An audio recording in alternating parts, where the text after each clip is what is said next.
Hey guys, welcome back to my channel. It's Nia TV and here's everything I read in February along with my March TBR.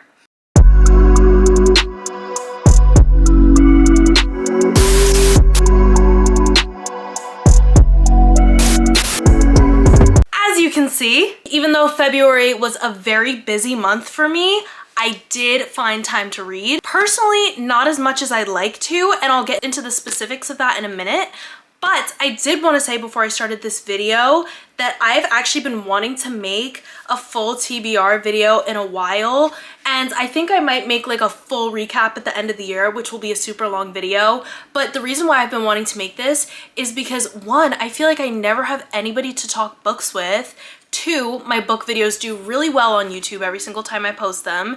And three, I need to post, I need new content, and this is just a good way to give you guys some recommendations. Also guys, do you like this location change? Like every single time I'm gonna make a book video, I'm gonna do it in this corner because duh, I'm right by my bookshelf and half the books are gone because I actually did reread a lot of books this month, but also because like, I just felt like I needed to change it up, you know? So I'm gonna tell you guys my qualifications first. I read 52 books last year. Hold for the applause. So you may be like, Nia, how is that even possible that you read 52 books in 1 year? I can assure you, with lots of time, curiosity, and straight up making your own rules, it is possible. Let me explain that, okay? So how did you read 52 books? I read more like 40 something. But I did start reading the Bible last year, and I count each individual book of the Bible as its own separate book. And let me tell you guys, it does take me a while to finish those books in the Bible. And if I'm putting so much effort into like one section, obviously I think that should count as its own book. And the Bible's already long enough. So it's just like, why not count each individual book? Because like each individual book is like 30 chapters. That's like a book. Like it takes a while. So even though they all have the central theme of God and they're all a part of one larger story, I counted them as their own books. And it is March when I'm filming this, and it's March 18th. So I'm clearly behind on a lot of the videos that I've been filming, but I read 8 books last month and only 3 of them were technically like real physical books outside of the Bible. So I apologize if that seems misleading, but in my mind, it does count. So yeah, without further ado, let's get started on what I read in February.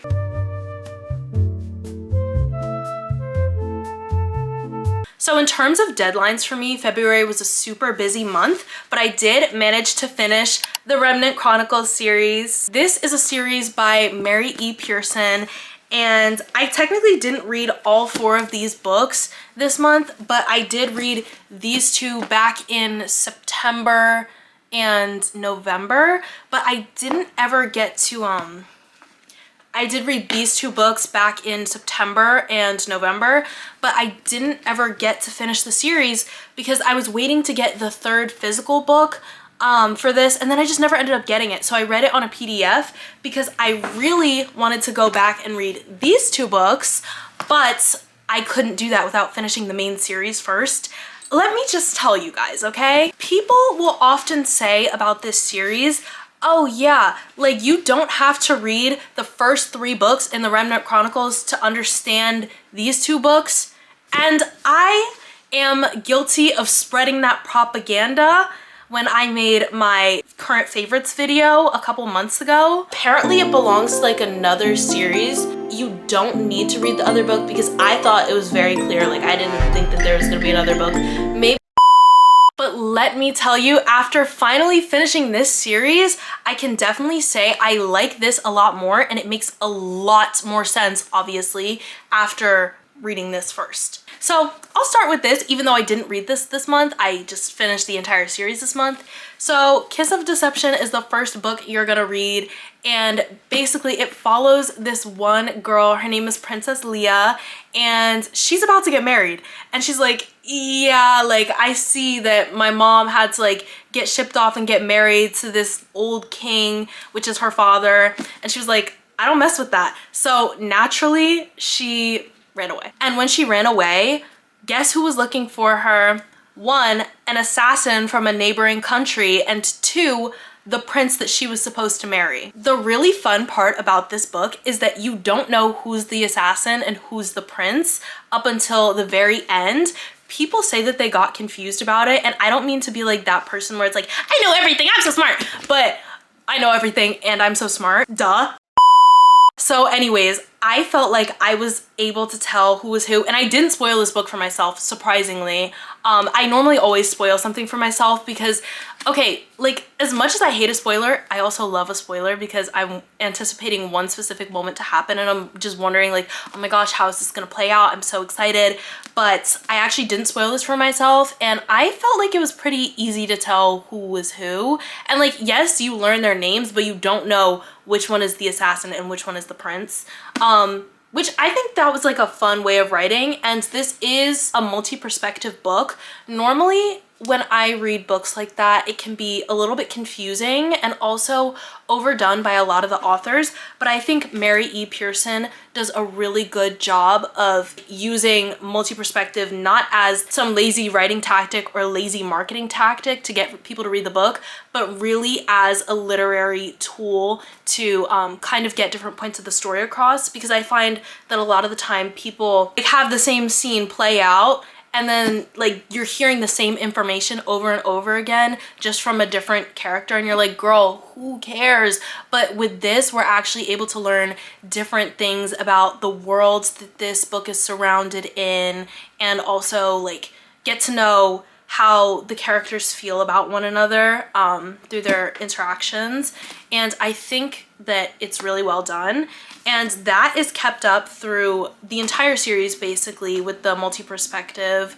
I don't have the third physical book. Maybe it was because I took a really long break to read these two books, and also the fact that I wasn't reading paperback, but it took me a long time to finish the last book. The last book is longer. I would say it was like the roughest read out of this entire series, and especially the last chapter, because the last chapter like uses the multi-perspectives, but like it will switch person mid-chapter, and then they were fighting, and fight scenes can also be difficult to write, so like that was like kind of I was just like, okay, wrap it up at this point.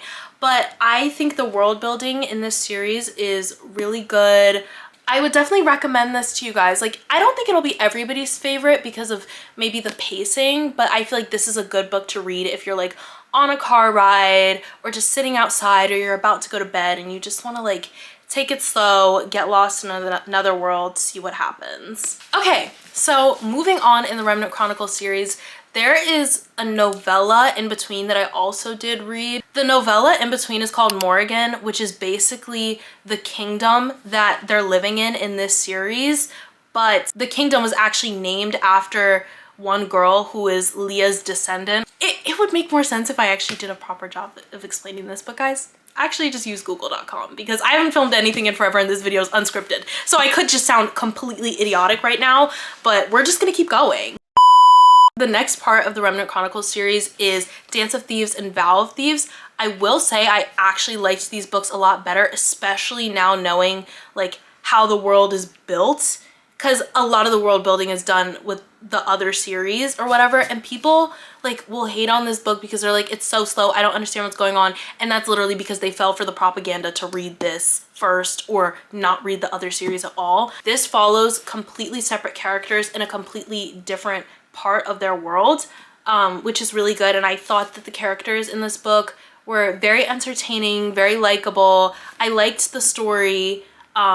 It was different than the last one, but like a completely different vibe. Basically, this story follows Kazi. She's one of Leah's lead soldiers, and she goes on this mission to this other part of the world because Leah's like, yeah, I sense that there's some type of corruption going on. Like, even though I fought this battle XYZ years ago to end all the corruption, something's not right. This story is like kind of a love story. It's very cute. I am definitely a big fan of this. Overall, I might give this like a 4-star or like a 3.5 just because of pacing, and maybe if I like read this back to back to back to back when I actually had time and the mental capacity, my opinions would change. But I am really glad I reread this because it was so entertaining and it was a good story. I am still reading a book from last month. The way my TBR works is whenever I finish the book is what month the book counts for that I read it in. So right now I'm reading Heaven by Meiko Kawakami, and I talked about this book a little bit in my New Year's Reset video, so definitely go check that out. But basically it's about these 2 high schoolers in Japan who face a lot of bullying, and they kind of come together because of like that shared bond of being bullied, and they kind of talk about like the meaning and suffering. And it's a very short read, but like I said, I've been in a little bit of a slump and I've been pretty busy, and this book is not a paperback book, so I can't like read it as quickly. Heaven by Meiko Kawakami is really good so far. It's kind of sad and also kind of slow paced, or maybe it just feels slow because I'm reading it on my computer and on a PDF, but I like it so far. I will give you guys my honest opinions on it once I finish it. I am on spring break starting today, so I'll probably add that in my next video that I make like this for my March reads and April TBR. So stay tuned. Now let's move on to everything that I want to read in March.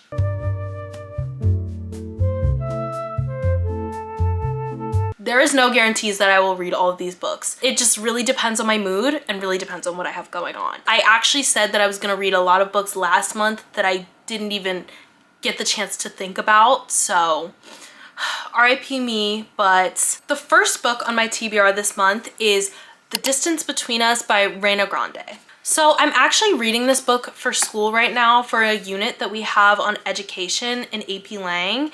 And basically it's her memoir talking about her experience as a Mexican-American immigrant and everything that she experienced growing up when her parents abandoned her to go to America and build a house for them.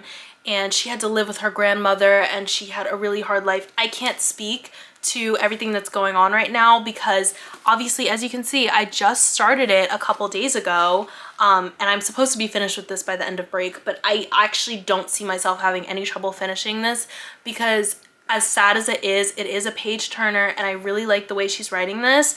I like how so far I can kind of like see into her mind, and she includes like baby photos of herself and her siblings. Like here's one of them. She kind of talks about, since the unit is on education, my teacher made sure to pick books that like have the central theme of education, and she kind of talks about what role that played in her life and how education kind of changed when she came to California. In her childhood, she said that a lot of her family members didn't even finish 6th grade, and there wasn't a lot of access to literacy and public libraries and education, and it just wasn't something that was encouraged, and mostly women especially would become maids and not really focus on education. But once she came to California, that's what really inspired her to be a writer, because she finally got access to public libraries and an education. And it's really good so far. Honestly, I really have to stop saying my opinions at the beginning of books, but I really do recommend this so far. It's a good read. Another thing I wanted to say about this book was I read the foreword, and it was written by another author named Sandra Cisneros, and can I just say, this is kind of stupid, but whenever I know something or someone, I low-key get excited because it's just like, I know that Elite reference. Like, I'm finally invited to the club, guys. I know who that is. Sandra Cisneros is another author that I read in my freshman year. I read The House on Mango Street, and that book was so good. And honestly, I might go back and read that because that was another short read. Not this month, but I definitely recommend that to you guys as well. And she did a really good job with the foreword, just like kind of explaining what would happen in the book, and the way Sandra Cisneros writes specifically, like, it's just so beautiful. So if you're gonna read this book, be sure not to skip that. And yeah, it's really good so far. Another book that I'm reading this month is Just Mercy by Bryan Stevenson. Also for AP Lang, we have a unit on open letters, and we're actually writing our own open letters, but my teacher especially wanted to make sure that we got to read a book that was like an open letter. And from what I know, this book is about Bryan Stevenson's experience as, I believe it was an attorney, and how he dealt with Walter McMillan, who was accused of a murder he did not commit. And like, this book is meant to inspire change in the social justice system. And yeah, I'm really excited to get into this, and I'll let you guys know my thoughts in the next video. And last but certainly not least, The Red Queen by Victoria Aveyard. I haven't read this book since circa 2022. I can't remember anything that happened in this book, but I remember it was one of my favorites for the longest time. I have the entire series on my shelf, so trust and believe this will be done faster than the first time I read this, and I'm so excited to get back into it. Basically, it's about this girl named Mare, and like in her world, there are people with like 2 different types of blood. Her blood is red, and like the people with, I think it was like silver blood in her world, have like magical powers, and there's like the social status system or whatever. And then she finds something out, breaks into the world, and is now thrown into chaos or whatever. And I think she has to keep her secret, I think. Anyway, I was obsessed with this book, and I was like, why was I so obsessed? I don't know, but it's been staring at me. My bed is right across from my bookshelf, and I've looked at this book every single night. This is on the bottom row, by the way. So I don't even know how this is catching my eye, but I was like, I have to read this. And it's spring break, so what a perfect chance. Like, come on guys, this is light work for me. At this point in my life, when I've read so many books, this is light work, no reaction. So I'm excited to get back into this. Another reason why I was really deeply thinking about this book is because of that awful book, Powerless.